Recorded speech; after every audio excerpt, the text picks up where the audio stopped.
Welcome to the Bad Broadcast. I'm your host, Billy. Today we're going to be discussing fruit bowls and possibly safes. How about flannels? Oh, Christ.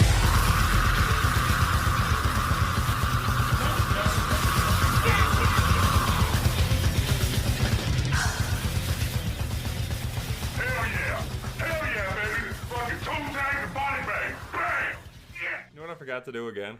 What's that? This is a reoccurring thing. What's that? I left the damn mouse on the desk. Well, just peacefully remove it. Okay, or don't. Fuck you. Fuck you. Yeah. Okay. Well, let's get down to the nitty gritty, son. Because Yeah, what's the nitty gritty? it's starting to get Your knees after, No. Nice try though. Oh. I'm just gonna comment on the weather outside. Cold snap. it's shit. Snap. I'm not happy about it. You're not? Why not? What's going on? It's cold. Are you sensitive? No. Like the mic. You that sensitive? Kind of sensitive, I can tell. Fuck it. You know, it's gonna be like, What's that? it's gonna be hard. What do you mean? Just put a nice little thing over it, you know. I'll put like loud kabooms over it. You should. Boom, boom, boom, boom, boom! Yeah, exactly. See, Yeah. get it out. Come on. Yeah. You need to I have unleash- nothing to get out. Unleash the beast. Yeah, you do. I'm working on my posture, I tell you that. I'm trying not to be such a fucking pencil neck geek. Oh, okay. Yeah. Yeah. You want to know what works great for that? Who? Actually, no, I can't mention that. What? You alluded to it earlier. You know, nitty gritty kind of thing. Yeah. Oh yeah, you know what I'm talking about. That's right. Talking about cunnilingus here, sweetheart. Come on, Billy. Stop. Get your head in the game. It It's audit week, okay? Yeah, that's right. Listen, I don't care. I don't care how long you were doing whatever you were doing, okay? But, like, you need to be here 7 sharp. 7 sharp. 7 sharp. No, if you're on time, you're late. You need to be early. Okay? You need to increase. That philosophy, I've been hearing that since I was in band class. I thought it was dumb. Yeah, I've always thought that was dumb. Too. You know what's a better one? Better late than never. I like that. I love that. Yep, absolutely. Better late it's- than never. It's like when they're menstruating. I don't want to talk. I don't want to talk about that. What do you mean you don't want to talk No, about that? No, I want to talk. Natural process of I life. want to talk about how it took you 4 days. 4 days. No, almost a week to get me my beer. It didn't. It was always in my car. You park next to me every day, son. Maybe the problem was you weren't being assertive enough. I'll be assertive right now. Well, assert yourself then. I'll assert my foot into your You ain't gonna mouth. lose.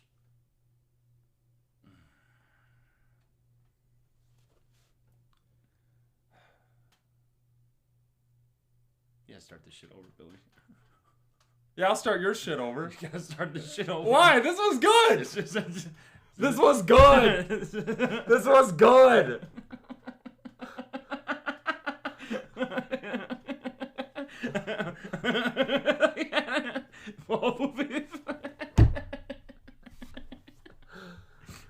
One take, no cuts.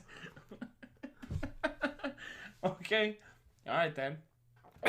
Okay then. One take, no cuts. One take, no cuts. All right. So One take, no cuts. I had a topic. Cocaine, Pablo. I had a topic. I What? had a topic on my mind. I brought up to you a couple days ago because it seemed to be something we were both experiencing with different parties, you know. The competitiveness with personal pain, right? You know, that's a good one. Oh, So if you got something that's unfortunate that's going on in your life and you try and voice this concern, i.e. bitch, I guess we'll use that term. But, you know, you're trying to get it off your chest and you go to a certain kind of somebody and the first thing they do is they try to relate the story to themselves. Yeah, it's always about me. Right. And, Right, then, yeah. then they try to make something in their past or in their present seem to be as bad or even worse than what you're going through. And maybe they think that they're helping you by putting things into perspective. But they're really not. Oftentimes it's just their way of hijacking the spotlight. everybody has got to be in the... Everybody's got to have it worse than somebody else or better than somebody else, right? Yeah. Hey, I just got a new car. Oh, I got a newer car. Right. Yeah. Or they want to, compare Yep. what they got to what you got in a very, off-putting way. I don't know. They almost seem to try and bond with you. But that's not why they're doing it. They're not doing it to bond with you because they never ask you shit about what you got or what you're going through or anything like that. Right? So at what point, right? Yeah. I hate that word, right? At what point do you start to see that behavior within yourself that you're always one-upping behavior about whatever it may be? I used to have a really bad addiction to cigarettes. Oh, I had an addiction to like bath salts.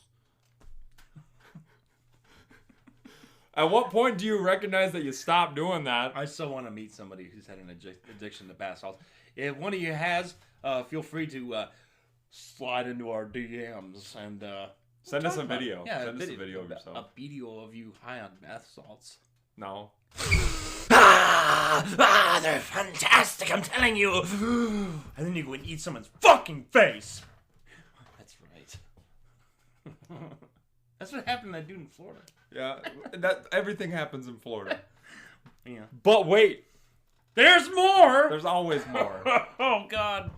At what point do you start recognizing that you're doing that, and then you correct that behavior, and you're like, okay, I'm not gonna make this about me. I'm gonna ask this person more questions.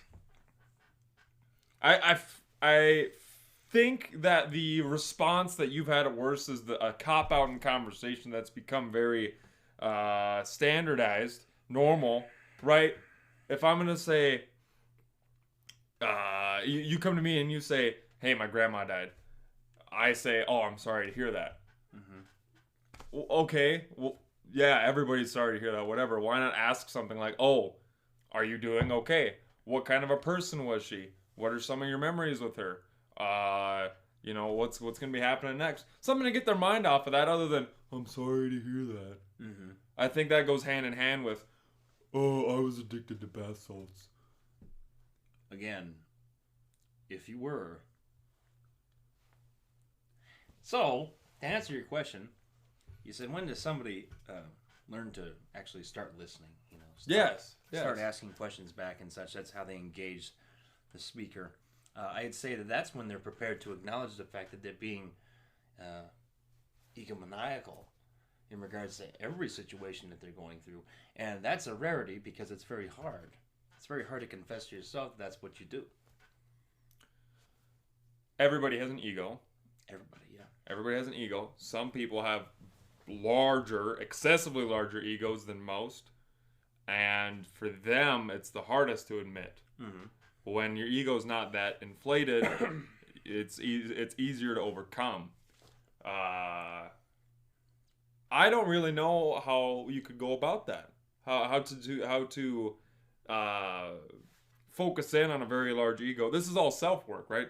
I think it just takes time of recognition, noting what the behavior is, and doing your best to tackle it, and notice it when it comes up so you can stop doing it. Better late than never. Yes. Right? Yes. I mean, it might take a while. Might be a steady process of erosion. But once it does happen, it's a permanent thing.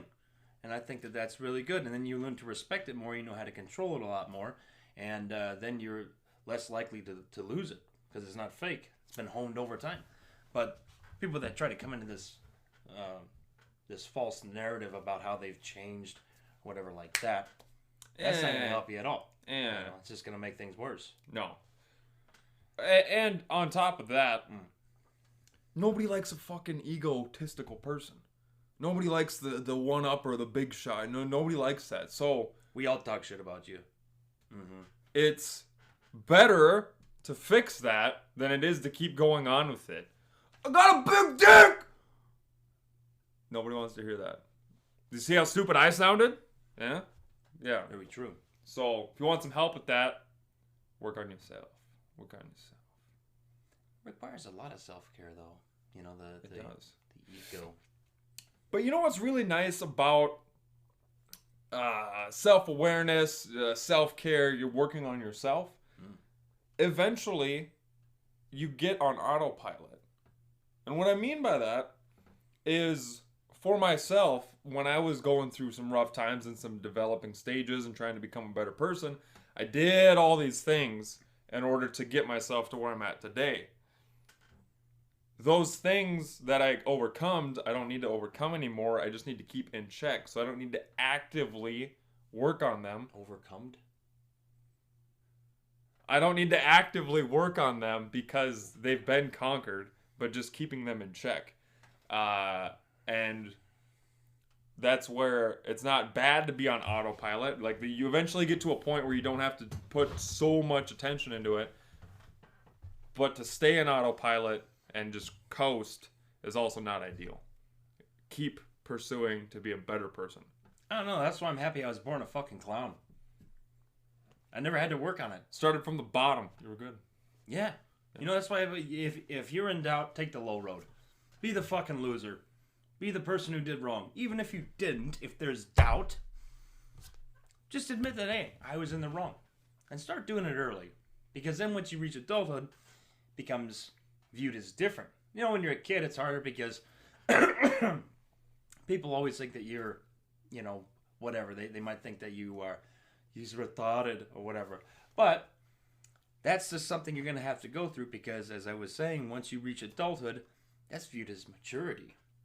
Mm-hmm. You know, now you're viewed as the wise one. Mm-hmm. Because indeed you are. Because you've learned that you don't have to fight over petty bullshit. I would much rather be wise than smart, and I've said that for a very long time. Very long time. Yeah. Smart people are dumb anyways. And you too! You fuck!